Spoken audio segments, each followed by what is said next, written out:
नमस्कार दोस्तों। आज हम लोग यूरोपीय कंपनियों के आगमन के अंतर्गत फ्रांसीसी कंपनी का आगमन पढ़ेंगे कि किस प्रकार से भारत में फ्रांसीसी कंपनी आई और उसने अपना प्रभुत्व स्थापित किया, व्यापार किस प्रकार किया, कहाँ-कहाँ पे उसने अपने फैक्ट्रियां स्थापित की थी।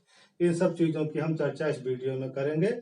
लेकिन हम यह जान लेते हैं कि फ्रांसीसी कंपनी के आगमन से पहले भारत में एक और छोटी सी कंपनी आई थी और वह कंपनी कब आई ये हम देख लेते हैं। तो चलिए हम पहले उसी के बारे में डिस्कस करते हैं। तो फ्रांसीसी कंपनी के आगमन से पहले एक डेनिश कंपनी भारत आई। याद रखिएगा, डेनिश कंपनी भारत आई। तो यह डेनिश जो थे यह डेनमार्क के निवासी थे। कहाँ के निवासी थे? डेनमार्क के निवासी थे। और डेनिश जो कंपनी थी वह 1616 ईस्वी में भारत आई। पूछा जाता है डेनिश या डेन कंपनी भारत में कब आई? तो 1616 ईस्वी में आई थी। 1616 ईस्वी में कंपनी भारत आई और उसके बाद 1620 ईस्वी में डेनिश कंपनी ने क्या किया कि भारत में अपनी प्रथम फैक्ट्री स्थापित की। और कहाँ स्थापित की? तो ट्रांकेबर में स्थापित की थी। याद रखिएगा कि डेनिश कंपनी ने भारत में 1620 ईस्वी में अपनी प्रथम फैक्ट्री ट्रांकेबर में स्थापित की थी। ट्रांकेबर कहाँ पड़ता है? तो तमिलनाडु का एक जिला है तंजौर। इस तंजौर जिले में ट्रांकेबर नामक स्थान पड़ता है और यहीं पर डेनिश कंपनी ने अपनी प्रथम फैक्ट्री स्थापित की थी इस स्थान पर। याद रखिएगा। इसके बाद 1676 ईस्वी में डेनिश कंपनी ने अपनी दूसरी फैक्ट्री स्थापित की। तो पूछा जाता है कि डेनिश कंपनी ने अपनी दूसरी फैक्ट्री कब स्थापित की? तो 1676 ईस्वी में। और कहाँ? तो सीरमपुर में। सीरमपुर कहाँ पड़ता है? बंगाल में। यानी कि डेनिश कंपनी ने भारत में दो फैक्ट्रियां स्थापित की। एक तो 1620 में तंजौर ट्रांकेबर में, दूसरी 1676 में सीरमपुर पश्चिम बंगाल में उन्होंने अपनी फैक्ट्रियां स्थापित की थी। क्योंकि डेनिश कंपनी का व्यापार यहाँ पे ज्यादा फला फूला नहीं और अंग्रेजों से प्रतिस्पर्धा होने के कारण डेनिश कंपनी को यहाँ ज्यादा लाभ नहीं हो पा रहा था। इस कारण से डेनिश कंपनी ने क्या किया कि 1745 ईस्वी में भारत में उसकी जितनी भी फैक्ट्रियां थी उन सभी फैक्ट्रियों को अंग्रेजों को बेच दिया और यहाँ से चले गए। तो पूछा जाता है कि डेनिश कंपनी कब आई और भारत से कब गई? तो 1616 ईस्वी में आई थी और 1745 ईस्वी में उन्होंने अपनी सारी फैक्ट्रियां अंग्रेजों को बेच करके भारत से वह चले गए। इसके बाद जो अगला क्रम पड़ता है कंपनी आने का वह थी फ्रांसीसी कंपनी। अब फ्रांसीसी कंपनी कैसे भारत में आई, किस प्रकार उसका निर्माण हुआ, हम यह भी देखेंगे इस वीडियो में। तो चलिए शुरू करते हैं फ्रांसीसी कंपनी के बारे में।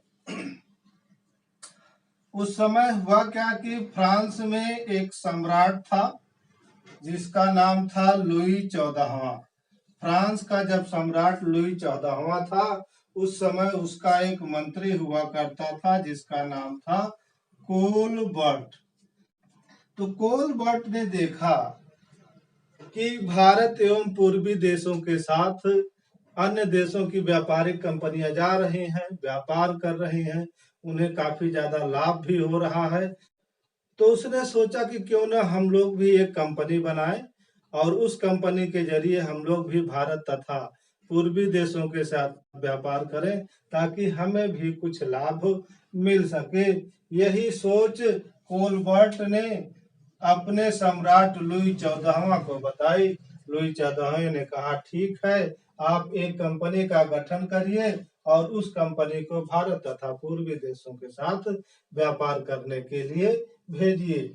तो कोलबर्ट के प्रयासों से फ्रांसीसी कंपनी की स्थापना 1664 ईस्वी में की गई और वह जो कंपनी स्थापित थी उसका नाम क्या रखा गया? फ्रेंच ईस्ट इंडिया कंपनी, यानी फ्रेंच ईस्ट इंडिया कंपनी के नाम से प्रसिद्ध हुई। लेकिन मूल रूप से अगर हम फ्रांसीसी भाषा में कहें तो उस कंपनी का नाम था company the Indus Orientalis. Company the Indus Orientalis कहाँ की कंपनी थी? तो याद रखिएगा फ्रांस की कंपनी थी, यह फ्रांसीसी कंपनी थी।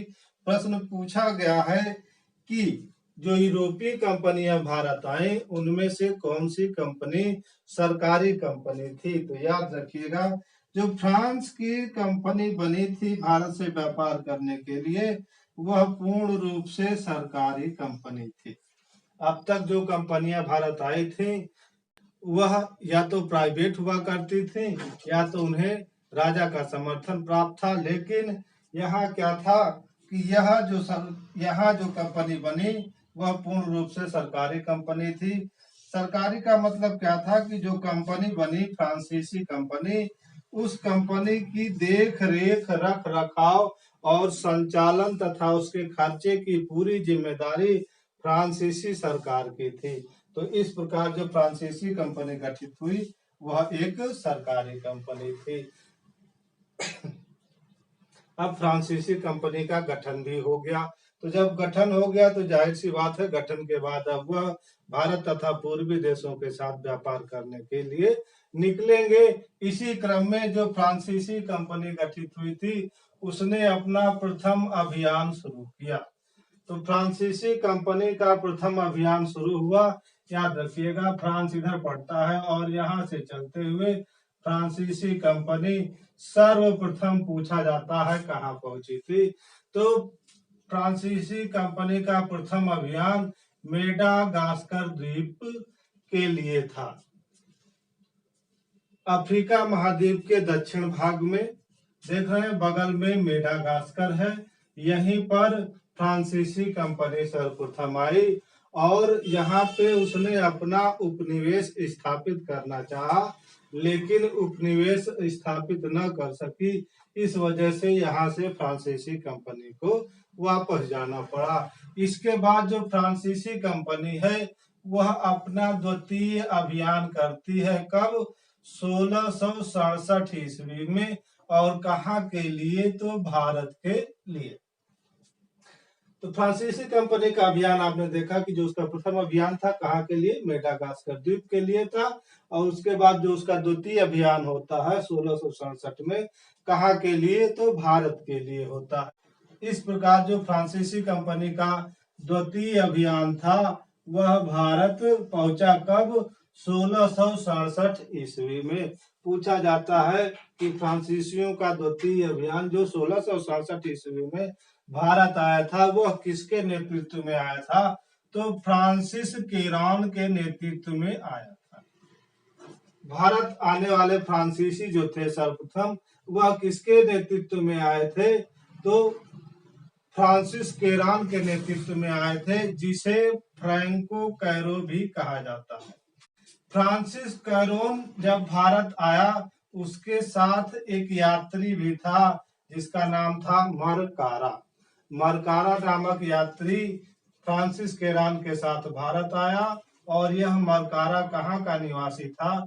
तो यह इस्फहान, याद रखिएगा इस्फहान का निवासी था। इस्फहान को वर्तमान में ईरान कहा जाता है। एक बार हम इसको फिर से देख लेते हैं कि फ्रांसीसियों का द्वितीय अभियान 1667 ईस्वी में फ्रांसिस केरान या फ्रैंक कैरो के नेतृत्व में भारत आया और फ्रांसिस केरान के साथ मरकारा नामक यात्री भी था जो इस्फहान यानी ईरान का निवासी था। अब ये लोग भारत आ गए और भारत आने के बाद फ्रांसिस केरान ने क्या किया कि 1668 ईस्वी में भारत में प्रथम फैक्ट्री की स्थापना की। और वह फैक्ट्री कहाँ स्थापित की गई? तो सूरत में। 1668 ईस्वी में फ्रांसिस केरान के नेतृत्व में भारत में सूरत में 1668 ईस्वी में प्रथम फैक्ट्री की स्थापना की गई। इसके बाद 1669 ईस्वी में, यानी 1 साल बाद ही फ्रांसीसियो ने क्या किया कि दूसरी फैक्ट्री की भी स्थापना कर दी। कहाँ? मसूलीपट्टनम में। फ्रांसीसियो ने दूसरी फैक्ट्री की स्थापना मसूलीपट्टनम में की। कब? 1669 ईस्वी में। इस स्थापना के पीछे एक छोटी सी कहानी है। क्या? कि जो फ्रांसिस केरॉन के साथ ईरान का जो मरकारा नामक यात्री आया था, उसने क्या किया कि गोलकुंडा के सुल्तान के पास गया और मरकारा ने गोलकुंडा के सुल्तान से जो भी प्रार्थना किया हो, प्रार्थना करके उससे एक अधिकार प्राप्त कर लेता है। तो अधिकार पत्र प्राप्त करके हुआ क्या कि फ्रांसीसियो ने दूसरी फैक्ट्री कहाँ स्थापित की? मसूलीपट्टनम में। क्यों? क्योंकि जो गोलकुंडा राज्य था उसी के अंतर्गत मसूलीपट्टनम का क्षेत्र आता था। इस प्रकार मरकारा के द्वारा उसके प्रयासों से फ्रांसीसियो ने क्या किया कि मसूलीपट्टनम में अपनी दूसरी फैक्ट्री स्थापित की। फैक्ट्रियां स्थापित कर रहे थे फ्रांसीसी। इसके बाद आगे समय बढ़ता गया और फ्रांसीसियों ने सोचा कि भारत में और विस्तार किया जाए और फैक्ट्रियां स्थापित की जाए। इसी क्रम में फ्रांसीसियों ने क्या किया कि 1672 ईस्वी में तंजाउर के राजा से सेंट थोमे नामक स्थान प्राप्त किया और यह स्थान कहाँ था? तो मद्रास के निकट था। आप देख रहे हैं, यह है सेंट थोमे। सेंट थोमे नामक स्थान को फ्रांसीसियो ने प्राप्त किया था। कब? 1672 ईस्वी में। और कहाँ के राजा के से प्राप्त किया था? तो तंजाउर के राजा से प्राप्त किया था। यह स्थान प्राप्त करके उन्होंने यहाँ भी व्यापार करना आरंभ कर दिया, लेकिन यह व्यापार उनका थोड़े समय के लिए था, क्योंकि कुछ समय बाद ही सेंट थोमे नामक स्थान उनके हाथ से निकल गया। इस प्रकार फ्रांसीसियो ने अब एक सुरक्षित स्थल की खोज करना शुरू कर दिया ताकि वहां से वह भारत में अच्छी तरीके से व्यापार कर सकें।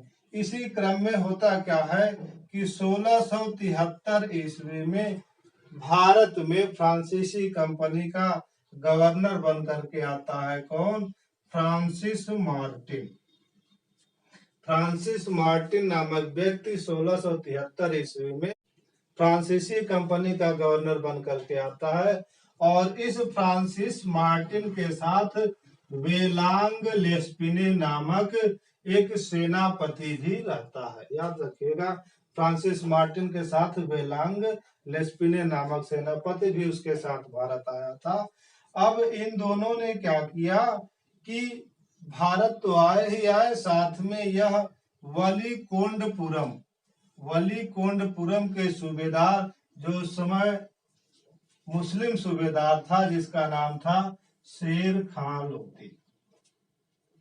फ्रांसिस मार्टिन वेलांग लेस्पिने ने क्या किया कि वलीकोंडपुरम के सूबेदार शेर खां लोदी के पास गए और उनसे प्रार्थना याचना की और कहा कि आप हमें मद्रास के पास, देखिए, आप हमें मद्रास के पास एक छोटा सा गांव दे दीजिए ताकि हम लोग भी यहाँ भारत में व्यापार कर सकें, क्योंकि अन्य कंपनियां यहाँ व्यापार कर रही हैं और हम लोगों को कोई उचित स्थान नहीं मिल पा रहा है।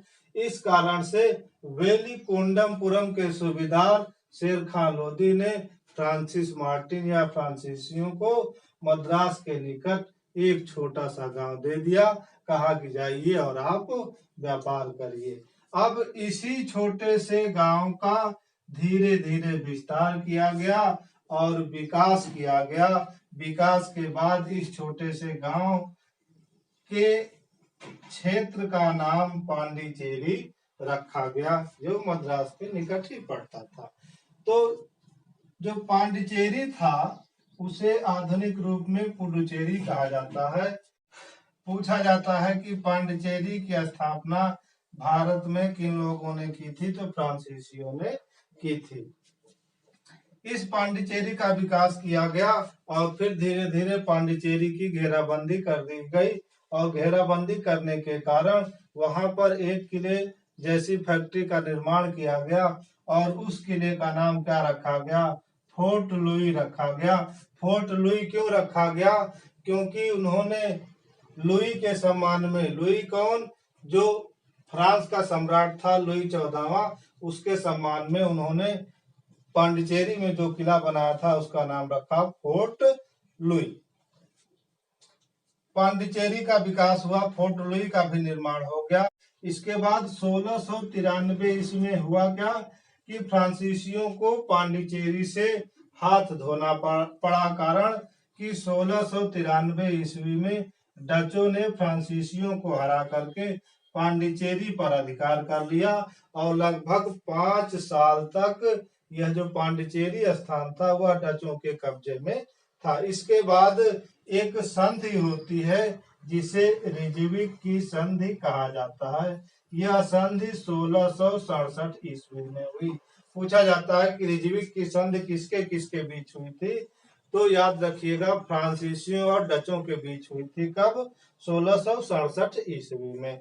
तो फ्रांसीसियों और डचों के बीच रिजविक संधि हुई। उसी संधि के अनुसार पांडिचेरी को वापस फ्रांसीसियों को दे दिया गया।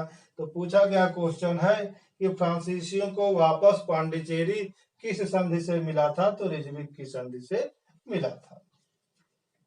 अब ये जो फ्रांसिस मार्टिन है, यह भारत में फ्रांसीसी बस्तियों का वास्तविक संस्थापक माना जाता है।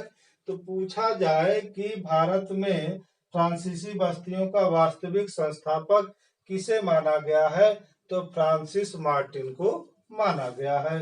1701 ईस्वी में पांडिचेरी को क्या किया गया कि फ्रांसीसी कंपनी का प्रमुख केंद्र बना दिया गया। इस प्रकार धीरे धीरे फ्रांसीसी कंपनी का विस्तार हो रहा था। इसी क्रम में फ्रांसीसी कंपनी कहाँ का रुख करते हैं?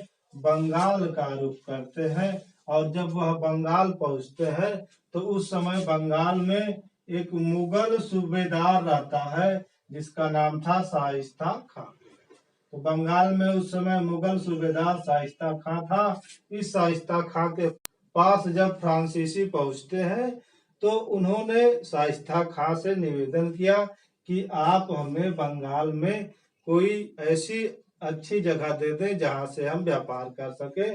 तो शाइस्ता खां ने क्या किया कि फ्रांसीसियों को चंद्रनगर नामक क्षेत्र प्रदान किया और इसी क्षेत्र पर फ्रांसीसियों ने 1690 से 92 ईस्वी के बीच अपनी फैक्ट्रियां स्थापित की और यह चंद्रनगर जो था यह फ्रांसीसी फैक्ट्रियों का एक प्रसिद्ध केंद्र बन गया।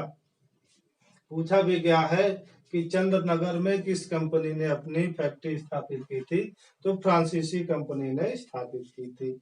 अब देखिए धीरे धीरे भारत में फ्रांसीसी कंपनियों का क्या विस्तार हो रहा था।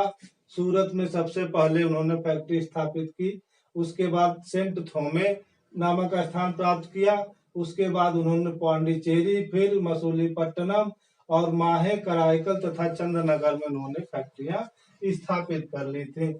इसी क्रम में हुआ क्या कि 1721 ईस्वी में फ्रांसीसियों ने मॉरिशस पर अधिकार कर लिया और यहाँ पर उन्होंने अपना उपनिवेश स्थापित किया और धीरे धीरे 1724 में भी केरल राज्य के अंतर्गत माहे नामक स्थान पर उन्होंने 1724 में अपनी एक फैक्ट्री स्थापित की। तो पूछा जाता है कि फ्रांसीसियों के मालाबार तट पर स्थित फैक्ट्री कौन सी थी? तो माहे फैक्ट्री थी जिसकी स्थापना 1724 में की गई थी। इसी प्रकार कराईकल में भी फ्रांसीसियों ने 1739 ईस्वी में अपनी फैक्ट्री स्थापित की थी। तो काफी पूछा जाता है, ये फेमस फैक्ट्रियां हैं, इसलिए इन्हें याद रखिएगा कि सूरत में माहे, कराईकल, पांडिचेरी, सेंट थोमे, मसूलीपट्टनम और चंद्रनगर में किसकी फैक्ट्रियां थी? तो फ्रांसीसियों की फैक्ट्रियां थी। कंपनी का विस्तार हो रहा था और उधर भारत में अन्य कंपनियां भी थी, जैसे डच कंपनी थी और पुर्तगाली कंपनी भी थी, साथ में अंग्रेजी कंपनी। ये कंपनियां भारत में अपना व्यापार कर ही रही थी। इसी क्रम में 1742 के बाद फ्रांसीसियों के नीति में परिवर्तन आता है। क्या कि फ्रांसीसियों की जो नीति थी भारत में, उस नीति में परिवर्तन आया। और परिवर्तन क्या था कि 1742 तक तो जो फ्रांसीसी थे उनका मुख्य उद्देश्य भारत से व्यापार करना था, लेकिन 1742 के बाद उसकी नीति में परिवर्तन आया। अब उनका उद्देश्य भारत से न केवल व्यापार करना था बल्कि भारत में साम्राज्य का विस्तार भी करना था। अब वे लोग भारत में अपनी शासन भी स्थापित करना चाहते थे।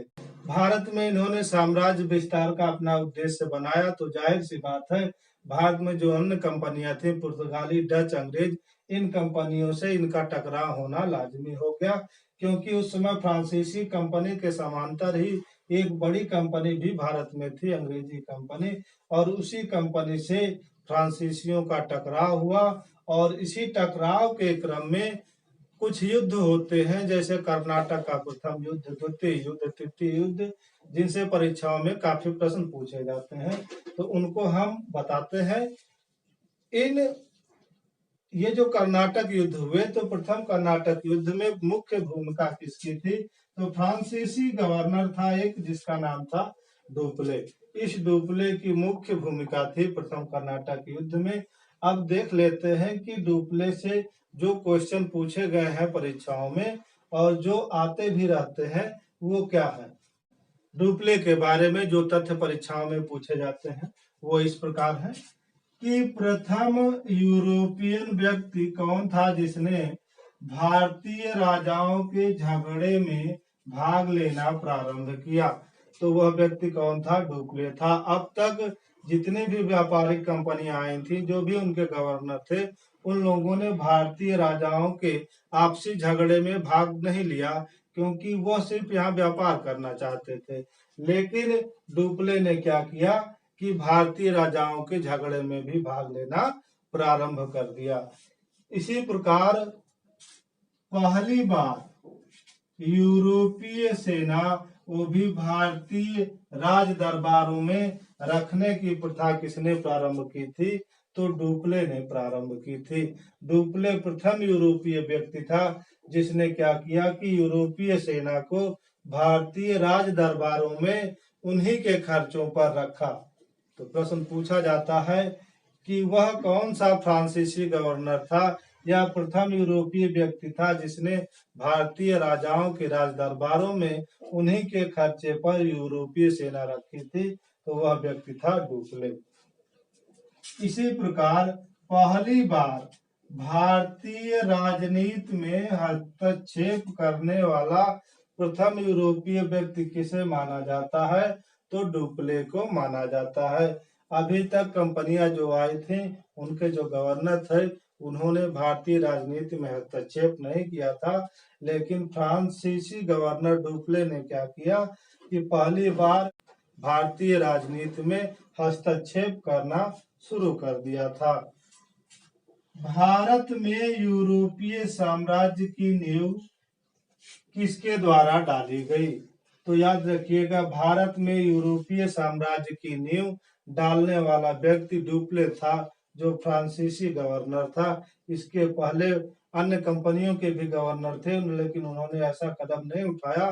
क्यों? क्योंकि डुप्ले ने यहाँ की राजनीति में हस्तक्षेप करना शुरू कर दिया, झगड़ों में भाग लेना शुरू कर दिया। अब डुप्ले की नीति क्या थी कि भारत में साम्राज्यवाद का विस्तार करना। इसी क्रम में उसने क्या किया कि भारत में यूरोपीय साम्राज्य की नींव डालने की पहल की। एक क्वेश्चन और पूछा जाता है कि किसके समय में भारत में फ्रांसीसी प्रभुत्व की स्थापना हुई थी? तो वह व्यक्ति था डुप्ले। फ्रांसीसी गवर्नर डुप्ले के समय में भारत में फ्रांसीसी प्रभुत्व की स्थापना हुई थी। अब इसके बाद हम डुप्ले का रोल देखेंगे कि प्रथम कर्नाटक युद्ध में किस प्रकार से इसका रोल होता है। तो चलिए आइए देखते हैं कि प्रथम, द्वितीय और तृतीय कर्नाटक युद्ध कब कब और कैसे हुए और उनके क्या परिणाम निकले।